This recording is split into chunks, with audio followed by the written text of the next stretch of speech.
Assalamu alaikum students. Today we are going to discuss the skeletal muscle contractions. ये जो है इस वक्त का जो लेक्चर है प्लीज़ आप बहुत केयरफुली सुनिएगा because the lecture at 1 to 2 वो इससे रेलिवेंट होगा but that is a pretty long lecture क्योंकि उसमें स्मूथ मसल कार्डियक मसल हमने दोनों डिस्कस कर रहे हैं बिकॉज आप लोगों के टेस्ट डिस्कशन की वजह से स्केलेटल मसल वाला ये आगे ओवरलैप में आ गया है लेक्चर. सो प्लीज़ आप लोग इसको बहुत अटेंटिव होकर सुनिए ताकि जो है हम लोग दूसरा जो लेक्चर है वो हम विद द बेटर कॉन्सेप्ट्स हम उसको कंडक्ट करवा सकें. ठीक है. तो स्केलेटल मसल जो है 3 टाइप्स की मसल्स मेनली होते हैं बॉडी में. Skeletal, smooth and cardiac muscles, जिसमें स्केलेटल मसल का जो बल्क है दैट इज 40%. बाकी स्मूथ मसल होता है, cardiac muscles are 5 to 10%. Skeletal muscle जो होते हैं they are mainly voluntary muscles और उसमें क्रॉस स्ट्राइशंस होती हैं. ठीक है. क्यों नहीं हो रही स्क्रीन शेयर बच्चों को? स्क्रीन शेयर क्यों नहीं हो रही बच्चों को? नहीं, यहाँ वो बच्चों का उधर आया पर चैट में.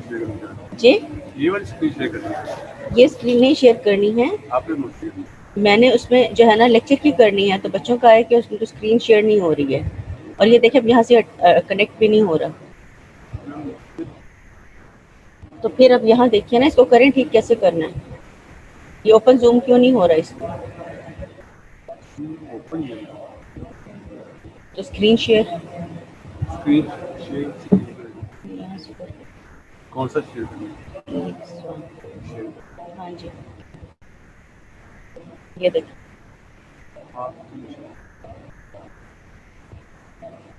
वो आप तो कट करके आपको ना दोबारा जी जूम जो है ना वो कट करके दोबारा स्टार्ट.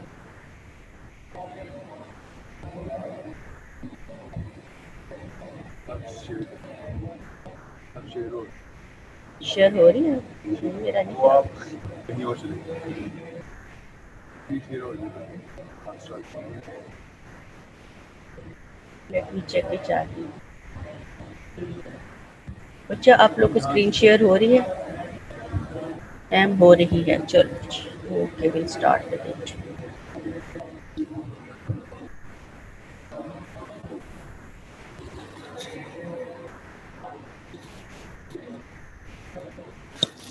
ओके, प्लीज़ आप लोग अटेंटिवली सुनिएगा. ठीक है.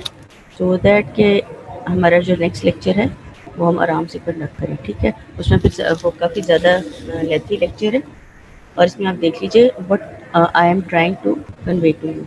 स्केलेटल मसल जो होते हैं दे आर वॉलंटरी और उनमें क्रॉस स्ट्राइशंस होती है, यानी उसमें लाइट एंड डार्क वेन्स आपको नजर आती हैं. स्केलेटल मसल फाइबर्स का डायमीटर होता है 10 to 80 माइक्रोमीटर और लेंथ फ्यू सेंटीमीटर मिलीमीटर से फ्यू सेंटीमीटर तक.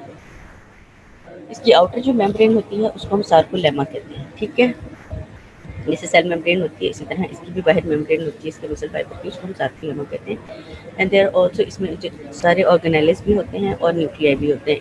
एक मसल फाइबर मसल सेल में मल्टीपल न्यूक्लियाई होते हैं. That's why we call it multinucleated. Skeletal muscle में 80% वाटर होता है, 20% प्रोटीन होती है. ये ज़रा उसके कैरेक्टरिस्टिक्स हैं, ये जल्दी जल्दी सुन लीजिए. ठीक है. अब ये जो स्केलेटल मसल होता है discomposed of large number of myofibrils. जो छोटे छोटे इसमें फाइबर्स होते हैं they are called myofibrils. Myo means muscles. ठीक है.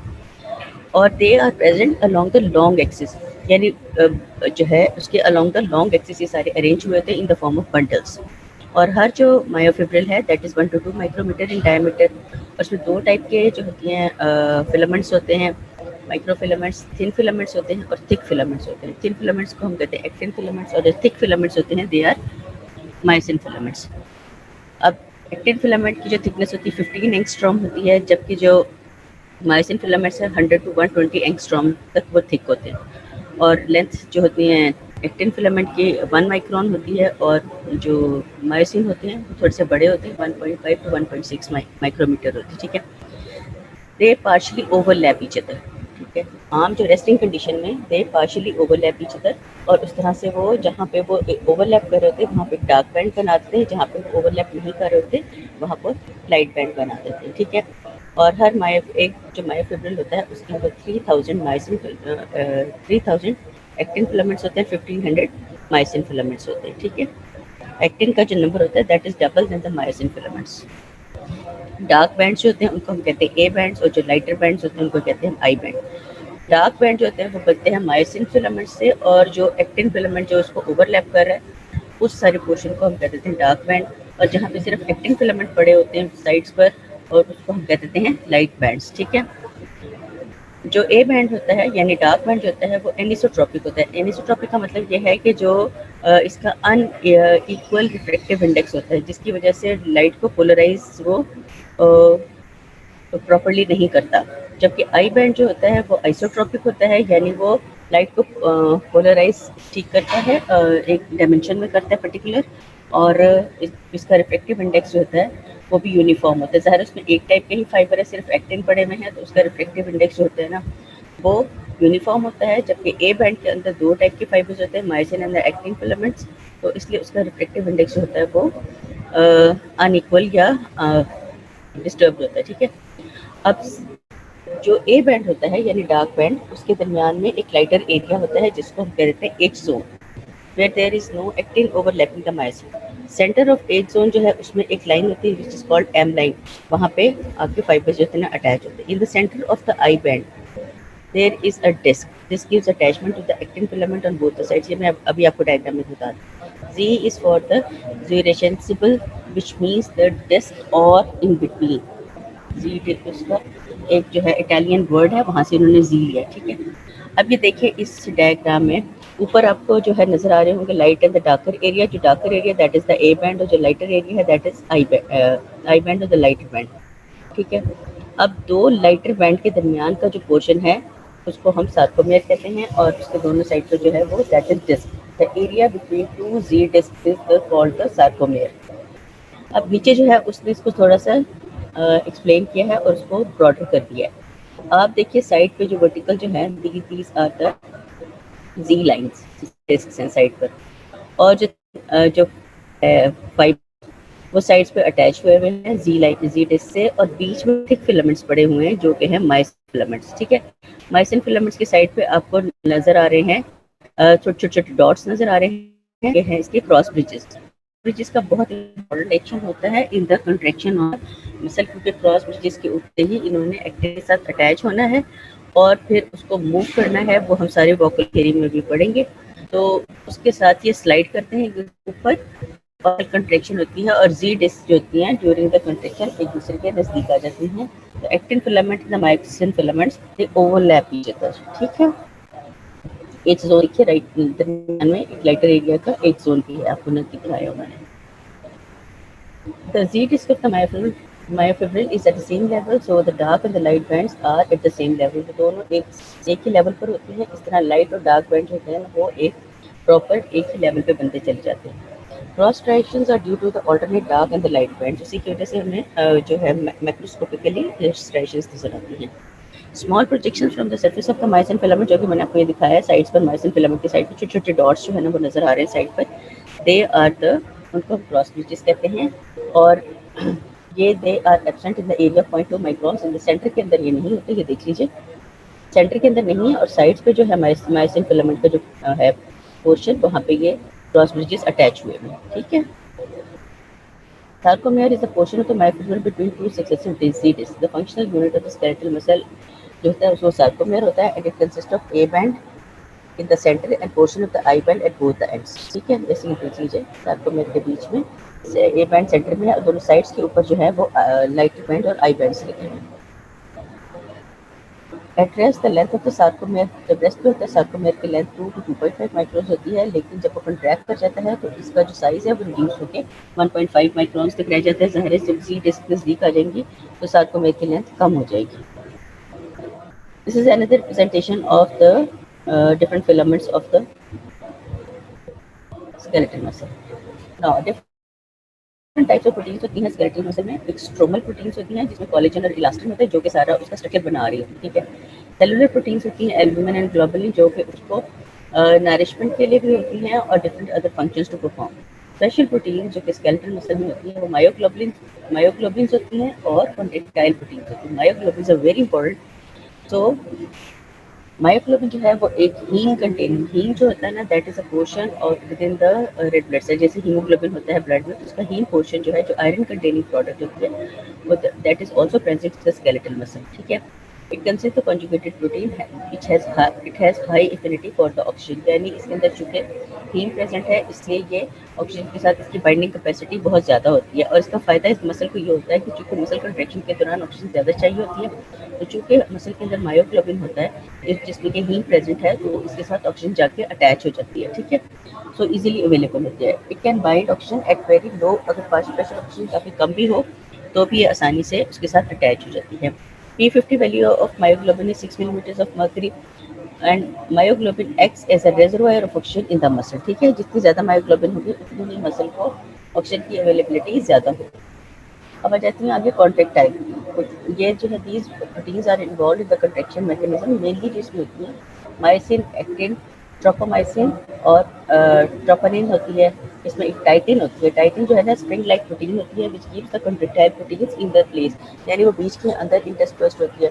होता यह है कि वो जी डिस्क के साथ स्प्रिंग लाइक फिलामेंट्स होते हैं जो कि अटैच हुए होते हैं, और ये जो होता है ना ये शॉर्टन भी हो जाता है, lengthen due to its spring like structure. तो ये क्या करते हैं कि जो बीच में जो होता है ना मायोसिन और एक्टिन फिलामेंट्स के दरमियान में ये स्प्रिंग जो होता है ना जैसे फ्लोट कर रहे हैं उसके अंदर, उसकी वजह से जो मायोसिन और एक्टिन फिलामेंट है although they slide on each other, लेकिन वो उनको उनकी प्रॉपर प्लेस में रखते हैं ताकि जो डायमेंशंस हैं और जो प्रॉपर स्ट्रक्चर है सार्कोमेयर का वो डिस्टर्ब ना हो, ठीक है। So the contractile proteins mainly myosin, actin, tropomyosin, M proteins होती हैं, और टाइटिन जो होती है ना वो स्ट्रक्चर को मेंटेन करने के लिए होती है। अब मायोसिन क्या होता है? मायोसिन जो फिलामेंट होता है ना, वो मायोसिन मॉलिक्यूल्स होते हैं। अब मायोसिन फिलामेंट्स के अंदर 200 मॉलिक्यूल्स ऑफ मायोसिन होते हैं, और जिसका कि मायोसिन मॉलिक्यूल का मॉलिक्यूलर वेट होता है 480,000। It is compose of 4 polypeptide chains होती हैं, 2 हैवी चेन होती हैं, 4 लाइट चेन्स होती हैं। Heavy chain has a molecular weight of 200,000। ये सब जो है ना स्टैटिस्टिक की बातें। तो 2 हैवी चेन्स, अब होता क्या है, 2 हैवी चेन्स जो होती हैं they are wrapped together to form the double helix. Double helix आपने डीएनए में पढ़ा, ठीक है। इसी तरह ही ये जो 2 हैवी चेन्स हैं वो एक दूसरे के अराउंड रैप अराउंड होती हैं, और जिससे वे एक डबल हेलिक्स बना देती हैं। At the end each heavy chain is folded on itself to form the head. अगर तो और एंड पे जाके जो इसके फिलामेंट्स हैं वो शुरू में तो एक दूसरे पर रैप अप होते हैं, डबल हेलिक्स बनाते हैं, और एंड का जो पोर्शन होता है इसका वो एक दूसरे के ऊपर रोल ऑन हो जाते हैं और एक राउंड सा स्ट्रक्चर बना देते हैं जिसको हम हेड ऑफ मायोसिन कहते हैं, ठीक है। यहाँ पर देखिए 2 हैवी चेन्स इस एक दूसरे के ऊपर रैप हो रही हैं, और एंड में जाके ये देखिए ये एक दूसरे के ऊपर जो है वो रोल ऑन हो रही हैं, जिसकी वजह से ये हेड बना देते हैं, ठीक है। ये देखिए यहाँ पर ज़्यादा क्लियर नज़र आएगा कि नीचे double alpha helix, double helix मतलब tail region of the heavy chains है, और हिंज रीजन के जहाँ पे से इन्होंने मूव करना है। Hinges are very important in the contraction और the contractile process of the skeletal muscle. End पे देखिए जाके कि जो लाइट चेन्स और ये जो ये दोनों मिलके रैप अप होके सारी जो मायोसिन की जो चेन्स होती हैं वो एक दूसरे पे रैप अप होती हैं, and they form a head like structure, round सा स्ट्रक्चर बनाते हैं जिसको हेड ऑफ द मायोसिन कहते हैं, ठीक है। ये देखिए यहाँ पर इन्होंने इसको स्ट्रक्चर बताया है जिस तरह से हेड मूव करता है। और ये ऊपर देखिए एक्टिन फिलामेंट से नीचे मायोसिन फिलामेंट है। मायोसिन फिलामेंट की साइड से ये निकल रहे जो क्रॉस ब्रिजेस है, जो हैवी चेन्स है जिसका डबल हेलिक्स है, और एंड पे जाके उसका हेड बना हुआ है। ये जाके एक्टिन के एक्टिव साइड्स के ऊपर अटैच होता है, और फिर ये हिंजेस के साथ ये टर्न होता है और पीछे इसको पुश करता है एक्टिन फिलामेंट को। इस तरह से ये फाइबर जो है दूसरे के ऊपर स्लाइड करते हैं। Will talk in detail later on, ठीक है। मायोसिन जो है हेड पोर्शन में there are 4 light chains in the molecular weight of 20,000, ठीक है। Each myosin molecule has 3 parts. इसके अब 3 पार्ट्स बन गए, ठीक है ना, हेड, आर्म एंड टेल और बॉडी, ठीक है। Tail portion of the myosin molecules are inside the myosin filament, while the head and the arm they project outside. ये जो बाहर निकले हुए हैं ये head and the arm है, head है, और साइड पे जो निकला हुआ है that is arm। जो इसकी tail है ये body है that lies within the structure of the myosin filament, ठीक। The tail portion of the myosin molecule are inside the myosin filament, while the head and the arm project out of the surface of the myosin molecule and form a cross bridge. जो side पे structure बन रहा है जो arm और head से बन रहा है that is called cross bridge. The myosin molecule is highly flexible at 2 points called the hinges. 2 points पे ये बहुत ज़्यादा फ्लेक्सिबल होता है और उन 2 पॉइंट्स को हम कहते हैं हिंजेस। हिंजेस क्या होते हैं, जैसे आप दरवाजे में देखिए हिंजेस लगी होती है, जहाँ जिसको अराउंड ये वो मूव करते हैं तो डोर बंद होता है या ओपन होता है, ठीक है। One point is the junction between head and the arm and the second point is the junction between arm and the body, ठीक है। सो 2 पॉइंट्स होते हैं हिंजेस के। एक तो ये देखिए कि हेड और आर्म का जो है कनेक्शन, वहाँ पर एक हिंज है, और जो जहाँ पे आर्म जो है आके टेल या बॉडी के साथ विद द मायोसिन फिलामेंट वो जाके अटैच हुआ है, दूसरा हिंज वहाँ पर होता है, ठीक है। ये देखिए सामने इस छोटे से प्रोजेक्शंस के साथ दिखाया है कि these are hinges. There are two important sites on the myosin head. अब मायोसिन हेड के ऊपर भी 2 इंपॉर्टेंट साइट्स पड़ी हैं। एक तो एक्टिन बाइंडिंग साइट, एक जहाँ पे एक्टिन की जो एक्टिव साइट्स है वहाँ पे जाके हेड में बाइंड करना, एक वो होती है, और दूसरी कैटालिटिक साइट होती है जिसमें कि एटीपीएज एक्टिविटी हो रही है। तो ज़ाहिर है ये मसल कंट्रैक्शन होती है, इसके अंदर एटीपी जो एनर्जी सोर्स है दैट इज एटीपी। तो एटीपीएज उसके अंदर पड़ा होता है जो कि क्लीव करता है एटीपी को, तो फॉर्म एटीपी और एनर्जी अवेलेबल होती है, ठीक है। This is all about. अब क्या है, ये एक्टिन का है। एक्टिन के ऊपर जो है ना ये different types of actin film 3 types की एक्टिन फिलामेंट्स होते हैं, ठीक है। और इसमें ये एक्टिव साइट्स इसने दिखाई हैं जहाँ पर ट्रोपोनिन आके अटैच होती है एक्टिन के साथ, वो दिखाई है। ट्रोपोमाइसिन जहाँ पर अटैच होती है वो उसने साइट्स दिखाई हैं, ठीक है। Actin filament is composed of 3 protein components. अब ये आपको याद रखिए, एक तो उसमें एक्टिन होता है, दूसरे ट्रोपोमाइसिन होता है, तीसरा ट्रोपोनिन होता है।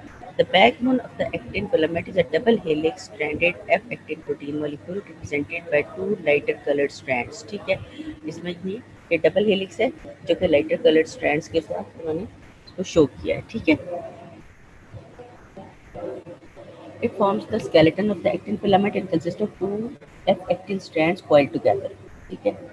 Each F-actin strand has a molecular weight of about 42,000. F-actin strand is composed of G-actin molecule. F-actin किससे बनता है? G-actin molecule से। ये आप लोग के लिए नई टर्म्स हैं, बट अगर आप इसको लेक्चर के बाद एक बार फौरन से इसको रिव्यू कर लेंगे तो फिर आपको ये चीज़ें याद हो जाएंगी। सो जी एक्टिन मॉलिक्यूल पॉलीमराइज यानी एक दूसरे के साथ अटैच होते हैं, एक दूसरे के साथ पॉलीमराइज करते हैं, एक दूसरे के साथ कनेक्टेड होते हैं। तो ये जी एक्टिन मिलके एफ एक्टिन स्ट्रैंड्स बनाते हैं, और ये एफ एक्टिन स्ट्रैंड्स बाद में कॉइल होकर डबल हेलिक्स बनाते हैं। अब जी एक्टिन मॉलिक्यूल जो है उसके साथ अटैच होता है मॉलिक्यूल ऑफ एडीपी, ठीक है। The site of attachment is known as the active site of the actin filament. जहाँ पे एडीपी अटैच हुआ है जी एक्टिन की साइट पे, वो होता है active site of the actin filament. Active sites of the actin filaments are at a distance of, हर एक आपस में डिस्टेंस जो है that is 2.7 nanometre. Next is the tropomyosin. Tropomyosin strand जो है ना that is composed of tropomyosin molecules which are wrapped together, ठीक है। देखिए एक आपको लाइटर जो नजर आ रही है वो एफेक्टिंग स्ट्रैंड्स हैं, दूसरी जो डार्कर नजर आ रही है वो दैट इज ट्रोपोमाइसिन स्ट्रैंड्स हैं। They are also bound each other, ठीक है। They are wrapped together. At rest, the tropomyosin strands cover the active sites on the actin filament physically, so they prevent the interaction between actin and the myosin and thus prevent the contraction। यानी जो normal resting phase होती है उसमें जो ट्रोपोमाइसिन जो है वो इस तरह से रैप होता है अराउंड द एफेक्टिव स्ट्रैंड्स की जो एक्टिव साइट्स होती हैं जी एक्टिन के ऊपर, उनको वो कवर कर लेता है एट रेस्ट, सो दैट जो माइसिन हेड है वो जाके active site of the actin filament को अटैच ना हो और कंट्रैक्शन ना हो, ठीक है। ड्यूरिंग कंट्रैक्शन क्या होता है, the strands move to the deeper portion. होता क्या है, ये थोड़े से डीपर पोर्शन में चले जाते हैं ये स्ट्रैंड्स ट्रोपोमाइसिन के, और जो एक्टिव साइट होती है ना वो अनकवर हो जाती हैं और वहाँ पर जाके माइसिन हेड जाके लग जाता है, ठीक है।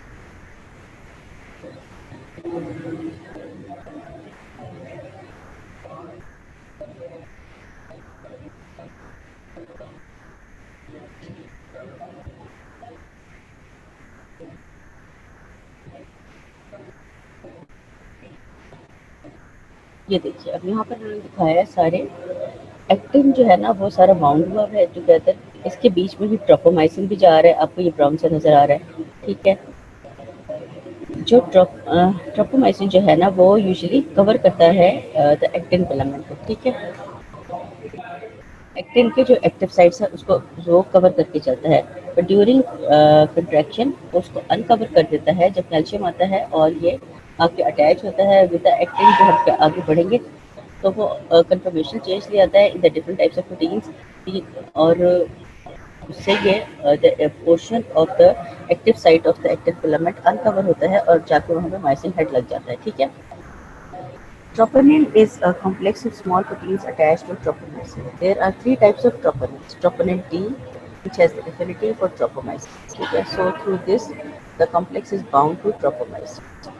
Troponin I, it has affinity for the actin and bound the troponin I, and actin keeps the tropomyosin in such a position that at rest the tropomyosin physically covers the active site. Troponin T जो है वो वो ट्रोपोमाइसिन के साथ attach हुई होती है, ठीक है। और ट्रोपोनिन आई जो है उसकी एफिनिटी होती है जो एक्टिन होता है उसके साथ भी, और जो बाउंड ट्रोपोनिन है जो कि ट्रोपोमाइसिन के साथ अटैच हुई है उन दोनों के साथ ये अटैच हो जाती है ट्रोपोनिन आई आके, और इस तरह वो क्या ट्रोपोमाइसिन के साथ मिलके जो active site of actin filament है उसको कवर करती है। फिर होती है ट्रोपोनिन सी। ट्रोपोनिन सी की एफिनिटी होती है फॉर द कैल्शियम आयंस, ठीक है। असल काम ट्रोपोनिन सी का है, जिसमें जब कैल्शियम आएगा आफ्टर द स्टिमुलस वो आपके ट्रोपोनिन सी को अटैच होगा। ट्रोपोनिन सी ने कन्फर्मेशन चेंजेस करती है, सारों की जो है पोजीशन डिस्टर्ब हो जाएगी और जो साइड जो है वो अनकवर हो जाएगी एक्टिन की, और वहाँ पर जाके जो है मॉलिक्यूल जो हेड ऑफ माइसिन है वो जाके अटैच हो जाएगी। तो ट्रोपोनिन जो है माइसिन फिलामेंट्स हैं, एक्टिन फिलामेंट्स हैं। एक्टिन के अंदर जो है ना ट्रोपोनिन ट्रोपोमाइसिन सारे मौजूद हैं, और एक्टिन जो है वो एफ एक्टिन स्ट्रैंड से बनती है जिसमें जी एक्टिन प्रोटीन होती है, उसके ऊपर ही एक्टिव साइट्स होती हैं। ट्रोपोमाइसिन ने कवर की होती हैं एक्टिव साइट्स, ठीक है। और ट्रोपोनिन जो है वो 3 टाइप्स की होती है, ट्रोपोनिन टी, आई एंड सी। इसमें सबसे इम्पोर्टेंट ट्रोपोनिन सी है जिससे कैल्शियम के साथ अटैच होना है और कंफर्मेशन चेंज लाके एक्टिव साइट को। फिर आ जाती हैं सम अदर प्रोटीन्स एक्टिनिन होते हैं, जैसे protein which attaches the actin filament with the Z disc. आपने देखा है कि जो एक्टिन फिलामेंट है वो जी डिस्क के साथ अटैच हुए होते हैं, तो जिस प्रोटीन से अटैच होते हैं उसको एक्टिनिन कहते हैं। टाइटिन जो होती है ना, it connects the Z disc with the M line, जो कि एम लाइन एक जो है line within the H zone है, तो उसके साथ जी डिस्क जाके अटैच करती है। M protein is in the M line, M line जो है एम प्रोटीन से बनी होती है। Now comes the sarcoplasmic reticulum. अब जो होता क्या है, there is sarcoplasmic reticulum in the skeletal muscle which has a specific type of arrangement called the sarcotubular system. इसमें longitudinal tubules होती हैं और transverse tubules। transverse tubules हमने previous lectures में पढ़ी थी, ठीक है। It has जो longitudinal tubules होती हैं वो they run along the longitudinal line of the skeletal muscle. It has got dilated terminal ends called the terminal cisternae। जो longitudinal tubules हैं उनके एंड पे जो है ना डायलेटेड पोर्शन होता है जिसको हम टर्मिनल सिस्टर्नी कहते हैं, and these surround the T tubules. Transverse tubules होते हैं, they start from the transversely run करती हैं and they run from the one side of the along the thickness of the myofibril और वो muscle, और वो जाती हैं to the other side of the muscle, but they do not intersect the muscle, यानी वो बीच में टिप डाउन होती है मगर उसको दो में डिवाइड नहीं करती। It opens into the ECF and contains ECF, ये हमने लास्ट टाइम भी पढ़ा था ट्रांसवर्स ट्यूब्यूल्स, ठीक है। In the longitudinal section we see that the two terminal cisternae and in the center a T tubule called the triad, ठीक है। जिस तरह के हमने ये दो टर्मिनल सिस्टर्नी होते हैं उसके अंदर एक सेंटर में टी ट्यूब्यूल पड़ी होती है। अगर हम उसको लॉन्गिट्यूडनली काटते हैं सेक्शन में तो दो टी ट्यूब्यूल साइड में पड़ी है, दरमियान में टर्मिनल सिस्टर्नी है और उसको हम कहते हैं triad of the skeletal muscle. Sarcotubular system is important for storage, release and re uptake of the calcium. सारी कैल्शियम जाके सार्कोप्लाज्मिक रेटिकुलम में स्टोर हुई होती है and this is made available when the contraction going to start. Calcium ion released from the terminal cisternae of the sarcotubular system initiate the mechanism of contraction, ठीक है। Now, general mechanism of contraction होता क्या है? Impulse आई है, depolarisation of the muscle होती है, ठीक है, जो हमने न्यूरोमस्कुलर जंक्शन में पढ़ा था कि स्टाइलकोलिन रिलीज हुई है और आगे उसने जो है रिसेप्टर साइट को बाइंड की है और वहाँ से कैल्शियम चैनल्स ओपन हुए, ठीक है। डिपोलर और कैल्शियम चैनल जो होता है ना वो जाके सोडियम को चैनल्स को ओपन अप कर देते हैं, डिपोलराइजेशन ऑफ द मसल हो जाती है। फिर वहाँ से release of the calcium ion from the sarcoplasmic reticulum होती है। Calcium ion increase in the cytoplasm in the sarcoplasm, और कैल्शियम आयन जो है ना वो जाके ट्रोपोनिन सी से अटैच हो जाते हैं ऑफ द मसल, जिसकी वजह से उस एक्टिन फिलामेंट में कन्फर्मेशन चेंजेस आती हैं, फिजिकल चेंजेस आ जाती हैं, उनकी डिफरेंट मॉलिक्यूल्स की जो साइड होती है वो चेंज हो जाती है।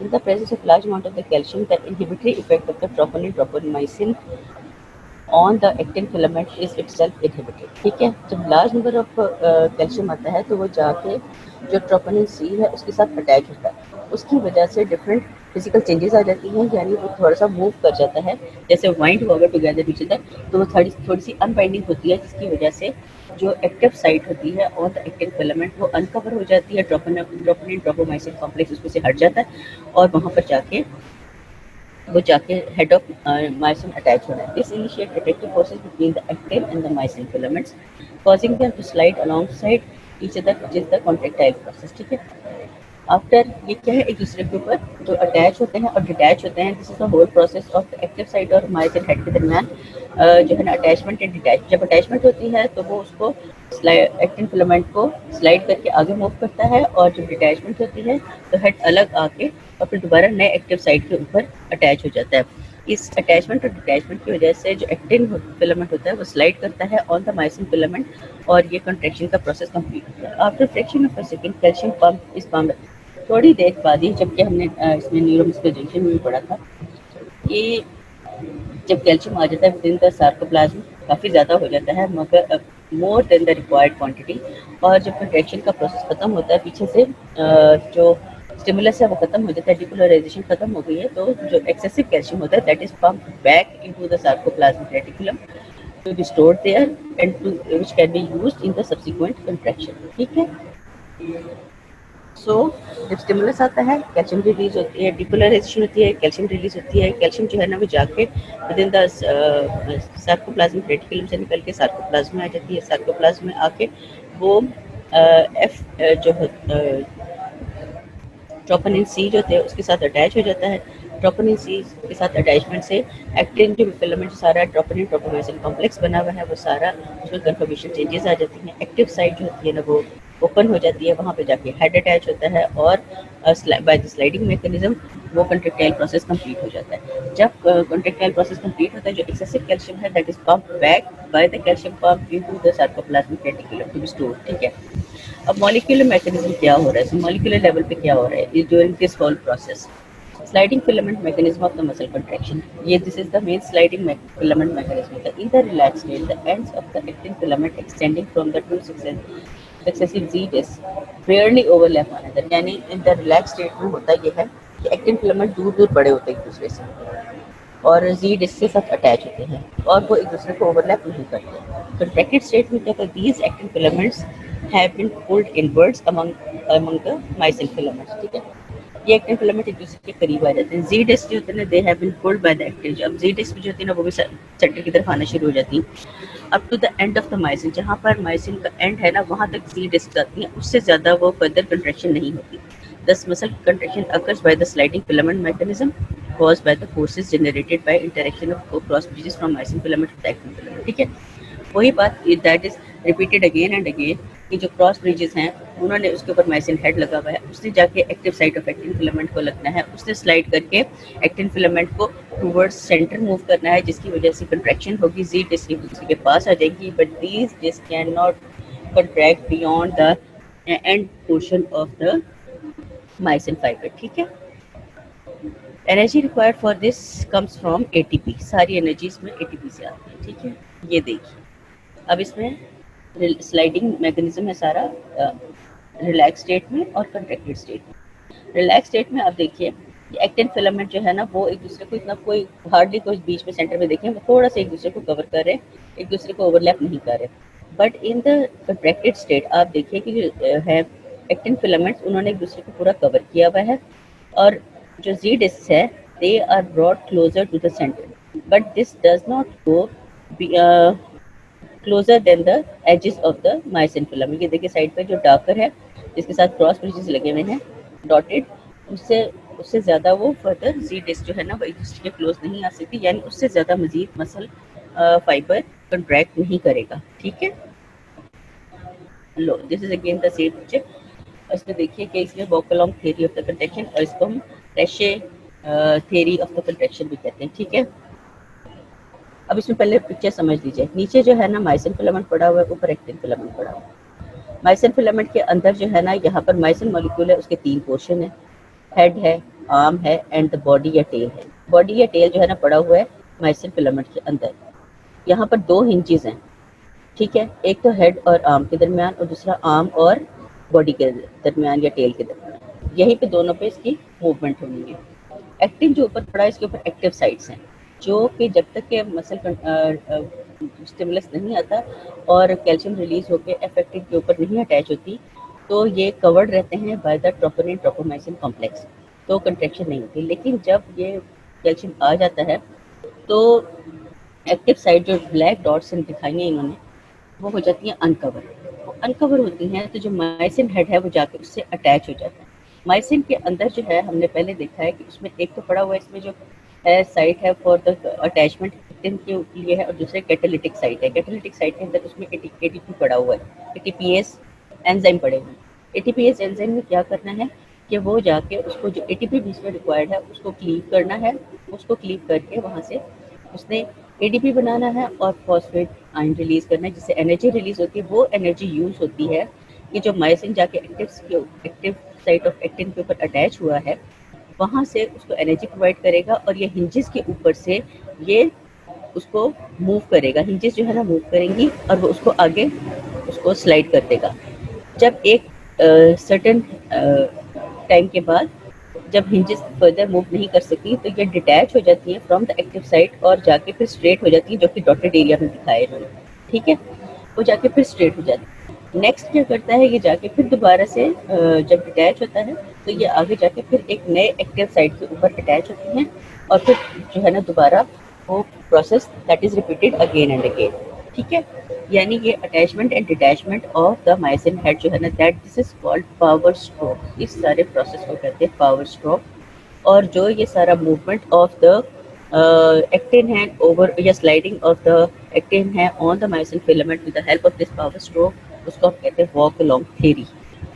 इस पे आपको क्वेश्चन आता है, इस पे आपने शॉर्ट नोट भी आता है और इसमें फुल फ्लेज क्वेश्चन भी आता है, और इसमें से आपसे एमसीक्यूज भी काफ़ी बनते हैं। तो आपको पता होना चाहिए कितने टाइप के ट्रोपोनिन्स हैं, ट्रोपोमाइसिन क्या कर रहा है, माइसिन के क्या है, एक्टिव साइट क्या है, एटीपी का क्या काम है, एटीपीएस एंजाइम कहाँ पड़ा हुआ है, पावर स्ट्रोक किसे कहते हैं, हिंजेस क्या हैं, ये हेड किस चीज़ से बना है, ठीक है। और एफेक्टिंग के जो है स्ट्रैंड जो है ना, वो दे आर रैप्ड टुगेदर, ये आपको पता होना चाहिए। मॉलिक्यूल जो हेड है वो किससे बना है, वो लाइटर चेन से आगे जो है ना वो हेड बना हुआ है। ये सब बातें आपने याद करनी है, ठीक है। ये मैं लेक्चर आपको दे पा रही हूँ, please have a look at it again so that कि जो सब्सिक्वेंट लेक्चर हमारा 1 to 2 है, तो उसमें यही चीज़ें रिपीट होगी with reference to smooth muscles and the cardiac muscle. तो ये है कि वो that is a pretty lengthy lecture है, तो ये आप लोग ये अपने माइंड में अच्छी तरह से इसका थोड़ा सा कॉन्सेप्ट रख लीजिए, सो दैट कि हम वो जल्दी से उसको रिव्यू करें और वो टाइमली खत्म हो जाए, ठीक है। The walk along theory of refraction और ratchet theory of refraction. The actin filament become activated by calcium, ठीक है ना, calcium release by actin filament, then the head of the myosin filament attaches to an active site. This attachment simultaneously causes profound changes in the intermolecular forces between the head and the arm of its cross bridge, ठीक है। वहाँ पर एक तो जाके वो attachment भी होती है, दूसरे ये कि जो मायोसिन है उसके अंदर जो हेड और उसके आर्म के दरमियान जो हिंजेस है वहाँ पर भी बहुत ज़्यादा इंटरमोलिकुलर फोर्सेस में चेंज आ जाता है, जिसकी वजह से इसकी मूवमेंट होनी होती है, हिंजेस नहीं करनी है। Head tilts towards the arm, head जो है ना वो आर्म की तरफ टिल्ट कर जाता है। This tilt of the head is called the power stroke. जो head of the tilt of the head है towards the arm is called power stroke. Energy for the power stroke comes from ATP. Immediately after tilting, the head automatically breaks away from the active side. ज़ाहिर जो tilt करेगा तो वो उससे detach हो जाता है from the active side. Next the head returns, फिर वो एकदम से टक करके जो है ना वो सीधा हो जाता है. And next the head returns to its extended direction. Extended direction ये देखिए, ये इसमें previous diagram में ये देखिए, जब वो ये मूव कर रहा है और जब एक्सटेंडेड डायरेक्शन होती है तो ये दोबारा स्ट्रेट हो जाता है, ठीक है। This is the power stroke. Next, the head returns with extended position. In this position, it combines with a new active site further down along the actin filament. Head tilts again to cause a new power stroke and the actin filament moves another step. ठीक है, जैसे जैसे हर नई side पे वो move करके उसको खींच के लेके जाता है। जब ये आर्म की तरफ टिल्ट होता है तो साथ ही एक्टिव साइड का भी टुवर्ड सेंटर ले जाता है, और फिर जब एक सर्टेन पॉइंट पे आके वो उससे डिटैच होता है और स्ट्रेट होकर नई एक्टिव साइड पे लग जाता है। And the other process, this process repeats itself again, जिसकी वजह से एक्टिन आहिस्ता आहिस्ता स्लाइड होकर टुवर्ड्स सेंटर आ जाता है। Heads of the cross bridge is bend back and fourth and step by step walk along the actin filament. यानी ये जो head का जो वॉक है along the actin filament, that's why this theory is called walk along theory, pulling the ends of the two successive actin filaments towards the center of the myosin filament. अब ATP is a source of energy for contraction. इसमें जो chemical events in the motion of the myosin head कहते हैं। अब ये देखिए, इसमें सारा बताएगा कि माइसिन हेड के ऊपर क्या है, क्योंकि वहीं पर ही एटीपीएस पड़ा हुआ है। ठीक है, before contraction begins the heads of the cross bridges bind with ATP. ठीक है, अभी जब कंट्रैक्शन शुरू नहीं है तो हेड जो है ना वो एटीपी के साथ अटैच है। The ATPase activity of the myosin head immediately cleaves the ATP but leaves the cleavage product ADP plus phosphate ions bound to the head. क्या होता है, जैसे एटीपी आके लगता है, जो एटीपीएस पड़ा हुआ है वो उसको स्प्लिट कर देता है इनटू द एडीपी और फॉस्फेट, लेकिन वो उसको उसके साथ अटैच ही रखता है जब तक कि कंट्रैक्शन शुरू नहीं होती। In this state, the conformation of the head is such that it extends perpendicularly towards the actin filament, but is not yet attached to the actin. जब तक ये स्टिमुलस नहीं आएगा उसमें अटैच नहीं होना, और ये एक एक्सटेंडेड पोजीशन में रहता है head. But the troponin tropomyosin complex binds with the calcium ion. Active sites on the actin filament are uncovered and the myosin heads then bind. जब एक्टिव साइट अनकवर होगा, ट्रोपोनिन ट्रोपोमाइसिन कॉम्प्लेक्स जो है ना calcium ion के साथ bind होने के बाद एक्टिव साइट को अनकवर करेगा, उस वक्त ही माइसिन हेड ने जाके अटैच होना है विद द, अदरवाइज वो अपनी जो स्ट्रेटन पोजीशन है उसी में ही रहता है उसका हेड। ठीक है, once the head of the cross bridge tilts, this allows the release of the ADP and the phosphatine and that were previously attached to the head. At the site of the release of ADP, a new molecule of ATP binds. जब वहाँ से ADP release हो जाता है वहाँ पे एक नया ATP आके लग जाता है। This binding of new ATP causes the detachment of the head from the actin. जब एटीपी या फॉस्फेट रिलीज हुआ, उसने एनर्जी प्रोवाइड की, हेड जो है ना वो मूव किया है टुवर्ड्स द आर्म, उसको एनर्जी को यूज करके। तो जब वो मूव किया है तो जहाँ पे से एटीपी रिलीज हो गया है वो साइड वहाँ पे आके एक नया एटीपी का मॉलिक्यूल लग गया। इसलिए नया एटीपी के मॉलिक्यूल के लगने से जो माइसिन है from the active site of actin से डिटैच हो जाता है। ठीक है, from the actin. After the head is detached from the actin, a new molecule of ATP is cleaved to begin the new cycle, leading to a new power stroke. ठीक है, जैसे एक नया आके एटीपी लगा, उसने भी दोबारा जो वहाँ पे एटीपीएस पड़ा हुआ है हेड के ऊपर, उसने भी उसको भी क्लीव कर देना, एडीपी और फॉस्फेट में कन्वर्ट कर देना। This process proceeds again and again until the actin filament pulls the Z membrane up against the ends of the myosin filaments. ठीक है, this the whole process of it. Resting में आप देखिए कि ये वो स्ट्रेट पोजीशन में है, एडीपी और फॉस्फेट के साथ अटैच हुआ है क्रॉस ब्रिज के ऊपर। ठीक है, माइसिन हेड अभी तक अटैच नहीं हुआ। उसके बाद जब जो है ना उसका एक्टिव साइट ओपन हो गया है एक्टिन का, तो वो उसके साथ अटैच हो गया। ठीक है, P1 इज रिलीज, जो है फॉस्फेट एक रिलीज हुआ है जिसकी वजह से काफ़ी सारी जो है एनर्जी रिलीज हुई है और कंफर्मेशन चेंजेस भी आई हैं इन द माइसिन फिलामेंट्स। उसके अलावा power stroke causes the filaments to add in the ADP and the release. ठीक है, इससे जो है ना वो बेंडिंग हुई है और दोबारा से एडीपी वहाँ से रिलीज हो गया, फॉस्फेट रिलीज हो गया है और वहाँ पर आके नया एटीपी दोबारा आके लग गया इन द नेक्स्ट स्टेप और वो डिटैच हो गया है। And this against to its primary position to the straight and again new cycle goes. अब चेंजेस जो है ना वो क्या क्या होती है, पूरी कंट्रैक्शन होगी तो मसल में क्या चेंज आया। एक तो शॉर्टनिंग ऑफ द सार्कोमियर, जो यूनिट है मसल फाइबर का सार्कोमियर, वो शॉर्टन हो गया। दोनों जी डिस्क जो है ना वो एक दूसरे के क्लोज आ गई हैं। जब जी डिस्क क्लोज आती है तो नीचे जो बीच में जो लाइटर जोन है एच जोन का वो डिसअपियर हो गया, क्योंकि सारी फिलामेंट्स एक दूसरे को कवर करके each of actin filament overlap each other. I band भी कम हो जाता है, डिक्रीज होता है। ए बैंड रिमेन्स अनशेप्ड क्योंकि वो पहले डार्क था already. Size of the actin the myosin filaments remain unchanged. वो सिर्फ स्लाइड करते हैं दूसरे के ऊपर, लेकिन उनका साइज जो है ना दे रिमेन द सेम। ठीक है, ये डिफरेंट चेंजेस हैं that occur during the folder process. ठीक है, इसमें आप देख लीजिए, this is it again. Now another condition is called the rigor mortis. Rigor mortis is a condition कि जिसके अंदर जो कि आफ्टर डेथ जो चेंज आते हैं मसल्स में, गॉड फॉरबिड अगर किसी की डेथ हो, आप देखिए कुछ देर के बाद वो बॉडी जो होती है ना स्टिफ हो जाती है, अकड़ जाती है, मसल जो होते हैं ना स्पैज़मिक गए होते हैं। That process is called the rigor mode. Several hours after death, all the muscles of the body go into a state of contraction called the rigor mortis. The muscles contract and become rigid without action potential. ठीक है, action potential नहीं आ रहा होता लेकिन वो वैसे rigid हो जाते हैं. अब इसकी रीजन क्या है? This rigidity results from the loss of all the ATP which is required to cause the separation of the cross bridges from the actin filament during the relaxation process. ठीक है ना, हमने देखा ना कि जैसी कंट्रैक्शन होती है तो वहाँ पे जब एटीपी और फॉस्फेट निकलता है तो नया एटीपी आके लग जाता है माइसिन के ऊपर, जिससे माइसिन जो है ना वो डिटैच हो जाता है from the actin active site of actin filament. ठीक है, लेकिन चूंकि अब एटीपी तो बन ही नहीं रहा है बॉडी में, ठीक है, सारा एटीपी यूज हो गया है, तो जो एक्टिन के एक्टिव साइट के ऊपर जो माइसिन अटैच हुआ है दैट रिमेन्स अटैच देयर, वो वहीं पर ही रहता है, उससे डिटैच नहीं होता.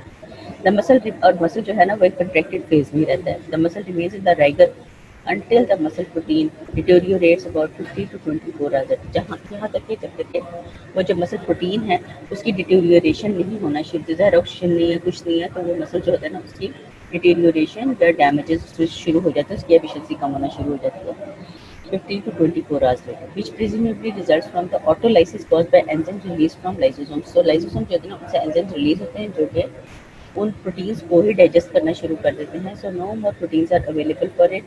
तो ये मसल स्पैज़म जो है ना फिर आहिस्ता आहिस्ता कम होना शुरू हो जाता है, जो प्रोटीन का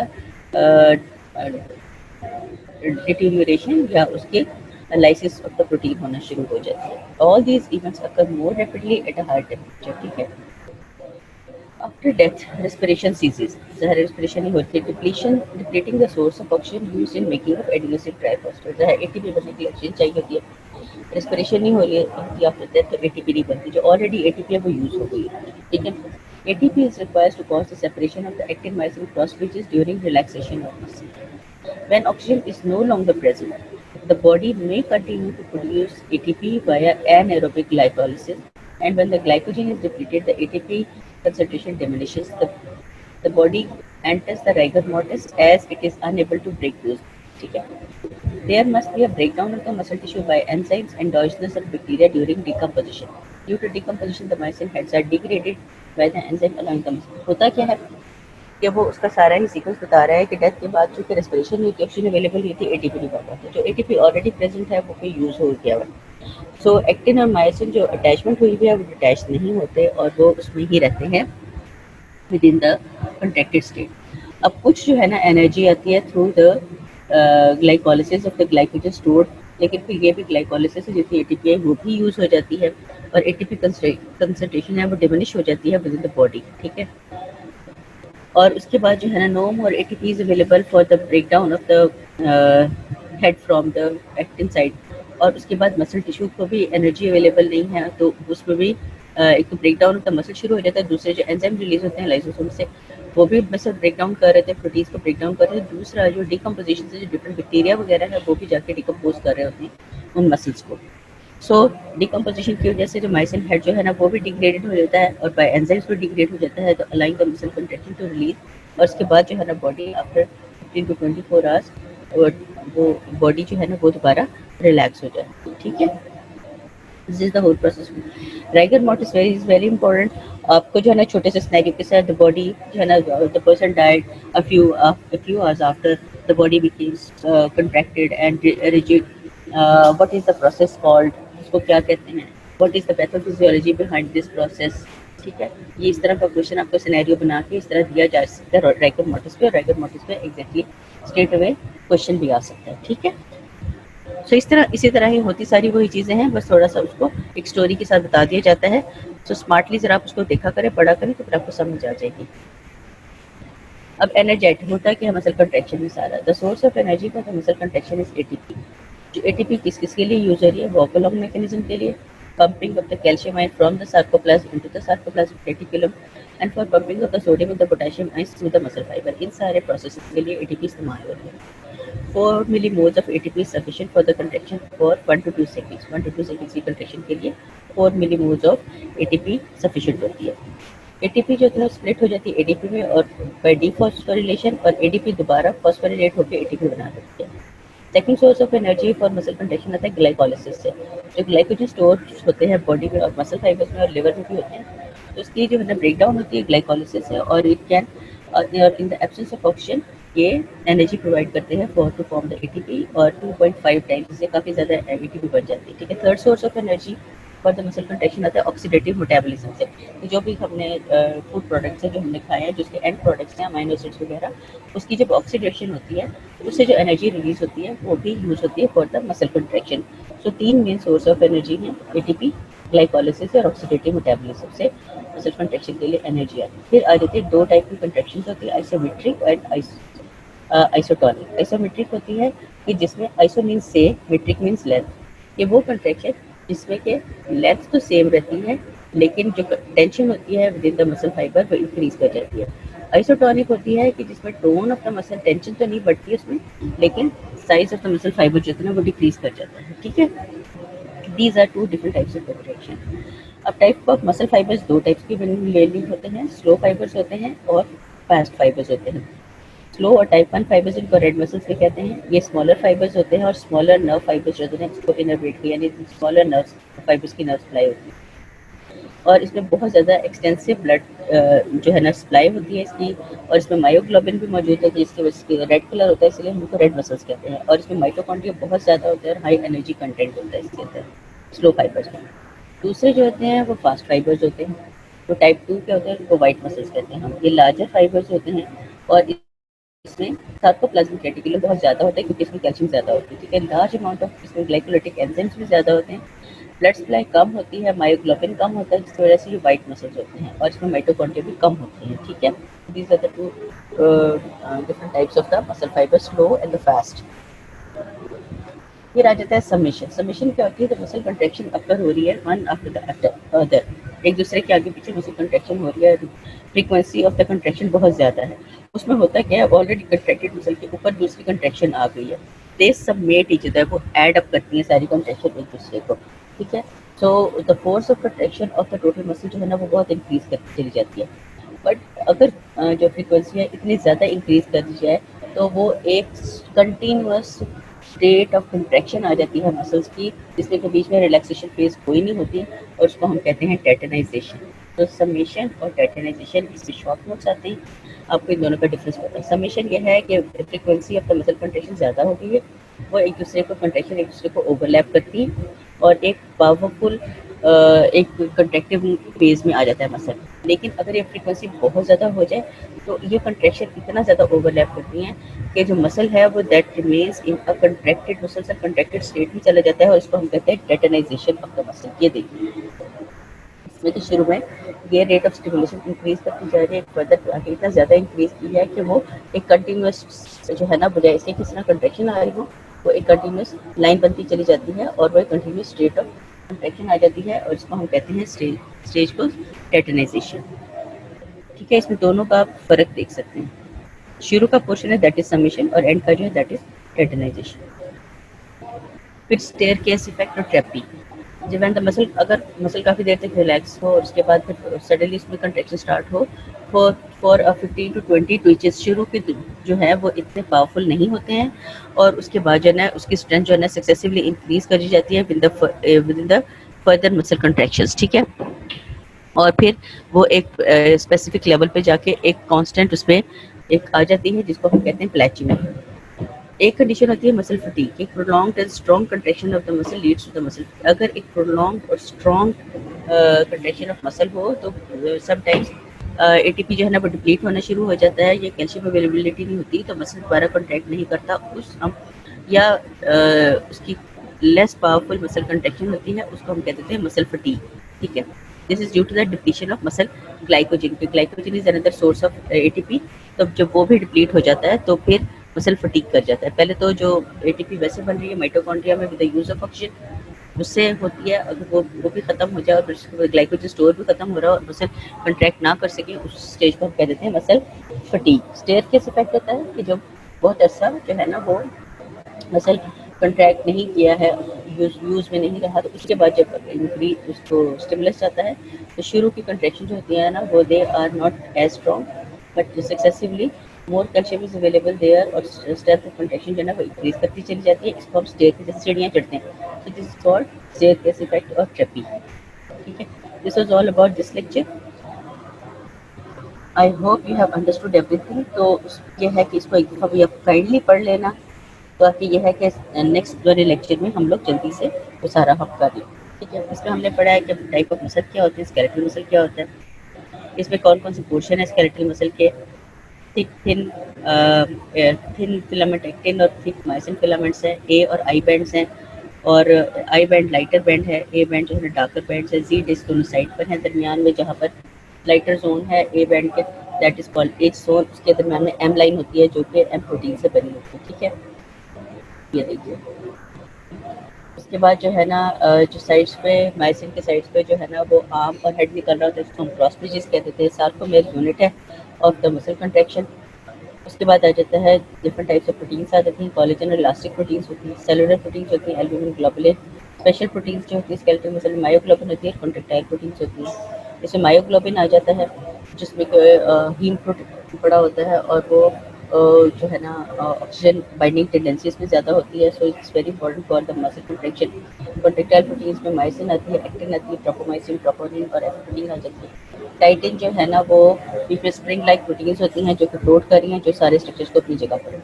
माइसिन जो है ना वो थिक बनाता है हेड, वो डबल हेलिक्स बनाता है और एंड पे जाकर वो हेड बना देते हैं लाइटर चेन से, हैवी चेन से इसके जो है ना वो बनता है, इसका आर्म एंड द बॉडी बनता है और या टेल बनता है, और जो लाइटर है चेन्स है उनसे इसके हेड बनता है। हेड जो है ना वो पावर स्ट्रोक करना है जो कि उसके क्रॉस ब्रिजेस के जरिए होता है। ठीक है,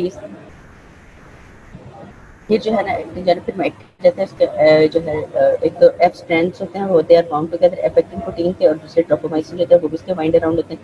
ट्रोपोमाइसिन जो है ना उसने एफेक्टिन को कवर किया, active site of the binding proteins को कवर किया होता है। ट्रोपोनिन ट्रोपोमाइसिन कॉम्प्लेक्स बनते हैं जो कि एक्टिव साइट को कवर कर लेते हैं। ठीक है, और कंट्रैक्शन नहीं होने दे रहे होते हैं।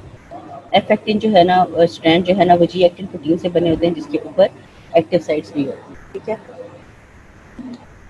ट्रोपोनिन 3 टाइप्स की होती है, T troponin T, troponin I, troponin C. Troponin C जो है ना वो कैल्शियम के साथ अटैच होती है। एक्टिनिन जो है ना वो ट्रोपोनिन को एक्टिन को जी डिस्क से अटैच करती है। टाइटिन जो है ना जी डिस्क को एम लाइन से अटैच करती है, एम प्रोटीन एम लाइन बनाती है। ठीक है, सार्कोप्लाज्म रेटिकुलम जो है ना उसमें टीटीबी और ट्रांसवर्स ट्यूब्यूल सिस्टम है, इसमें कैल्शियम स्टोर होता है और वो ही जो है ना अटैच होता है। ट्रायड जो है ना अगर उसको लॉन्गिट्यूडल सेक्शन लें तो दो टीटीब्यूल्स लॉन्गिट्यूडल के दरमियान में एक सिस्टर्नी होती है जो कि dilated and of the terminal tubules होता है, उसको हम ट्रायड कहते हैं। ठीक है,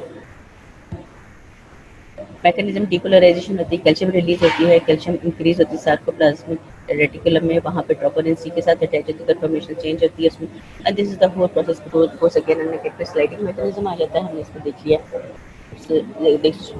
स्लाइड करते हैं और साइज किस तरह रिड्यूस होता है। ठीक है, उसके बाद हमारी वोकलम थियरी आ जाती है जिसमें पावर स्ट्रोक का सारा काम है। ठीक है, उसके बाद आता है जो एटीपीएस जो है ना वो कैसे क्लीव करता है एटीपी मॉलिक्यूल को और हेड की अटैचमेंट डिटैचमेंट करवाता है। ठीक है, ये सारा प्रोसेस है। उसके बाद आ जाता है जो चेंजेस है कि एड क्या है रिजल्ट के, सारा जी लाइज कम हो जाती है, साइज डिक्रीज होता है, एक जोन कम हो जाता है, ये सारी है हमने पढ़ लिया। राइगर मोटिस पढ़ लिया, किसी क्या रीजन होती है क्या।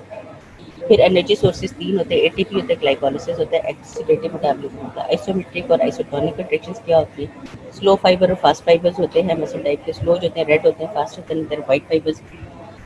सबमिशन जो होती है ना एड अप कंट्रैक्टेड कंट्रैक्शंस होती हैं उनको सबमिशन कहते हैं, और जब वो मुकम्मल एक different continuous state of contraction में चले जाते हैं उसको हम टेटनाइजेशन कर देते हैं। फिर आ जाता है स्टेयर केस इफेक्ट होता है कि वो after a very long time जब कंट्रैक्शन स्टार्ट होती है तो वो as we step up the stair on the stairs उसी तरह ही वो इंक्रीज करता जाता है स्ट्रेंथ, और उसको हम स्टेयर केस इफेक्ट कहते हैं। मसल फटीग होता है अगर बहुत ज़्यादा देर तक मसल कंट्रैक्ट करते रहें तो एटीपी भी यूज होता है। फिर ग्लाइकोलिसिस जो ग्लाइकोजन स्टोर जो है ना आफ्टर द ग्लाइकोलिसिस वो भी जो है ना डिप्लीट हो गए हैं और वो ख़त्म हो गए हैं, तो उसके बाद no more energy is available for the muscle to contract. उस वक्त मसल कंट्रैक्ट नहीं करते, उसको हम कहते हैं muscle fatigue. So this is all about today's lecture. I hope you have understood. So I'll see you at 1 o'clock. So we'll have another session. Okay.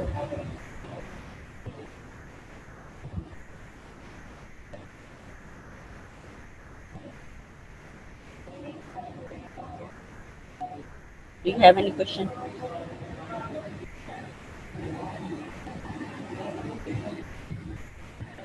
Is it okay? What?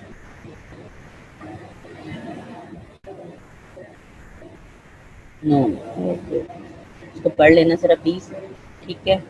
ताकि जो है ना अगला अगला जो हम सेशन है ना वो फटाफट कर लें। उसमें 3 बहुत इंपॉर्टेंट चीज़ें हम लोगों ने डिस्कस करनी है। अगर आप लोग ये अच्छी तरह देख लोगे, so will have a good session जो कि हम करेंगे नेक्स्ट वीक। ओके, अल्लाह हाफ़िज़।